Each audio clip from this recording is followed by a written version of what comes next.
All right, so the next piece that we're gonna look at is just loading up the hips.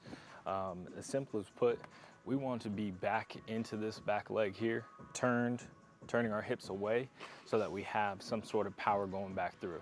So think of counter rotating to then fully rotate forward.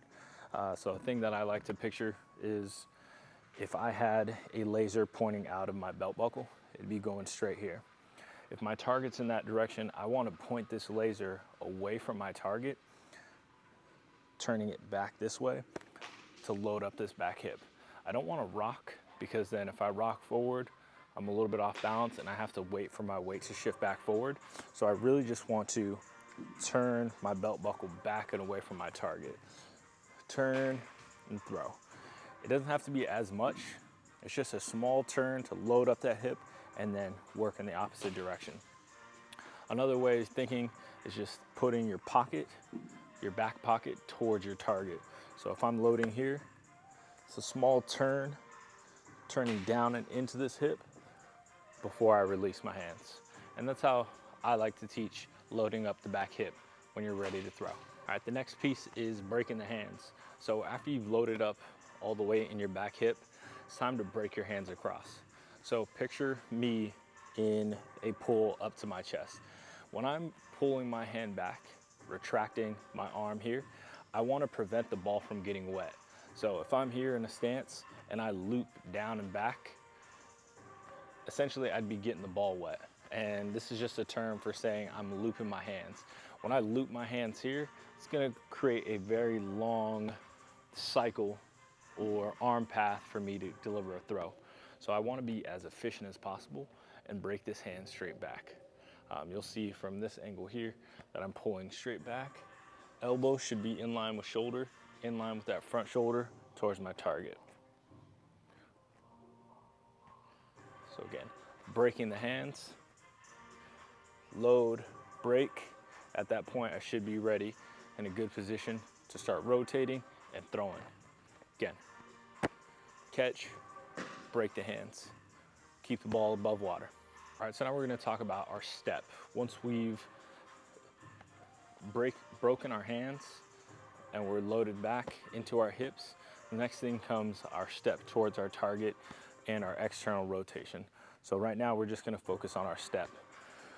The term clearing the midline, pretend that this white line here is towards my target. If I step here in the middle of this midline, when I go to turn my hips, my right hip is not going to be able to clear straight to my target, and I'm going to have to climb over top. So better use of my front step is clearing that midline, stepping just left of my target. Now when I rotate, both hips are able to go square towards my target. So when you're watching quarterbacks, take a look at their step.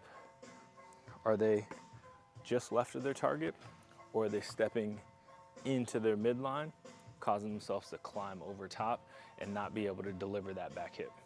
So again, making sure that once I break my hands, load, break, stepping clear, just left of my target, then I'm able to throw. All right, simultaneously with that step and clear of the midline, I'm also going to be externally rotating my throwing arm.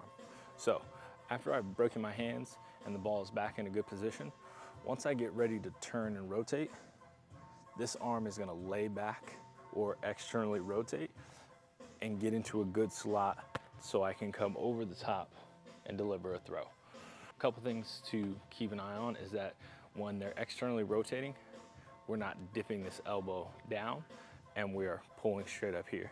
If having some trouble with this, chances are there's some mobility issues that can be addressed through stretching and things of that nature. So really trying to break our hands across and rotate back.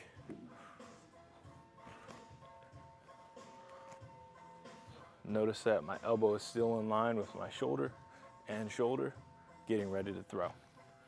Once from this direction here, just gonna break, arm gets up, ball's in a good spot, nose pointing backwards, just rotating back. So that's our external rotation of the arm. And again, this is happening simultaneously as I start to step and clear the midline, keeping my back hip back. Everything is in full tension, ready to throw forward.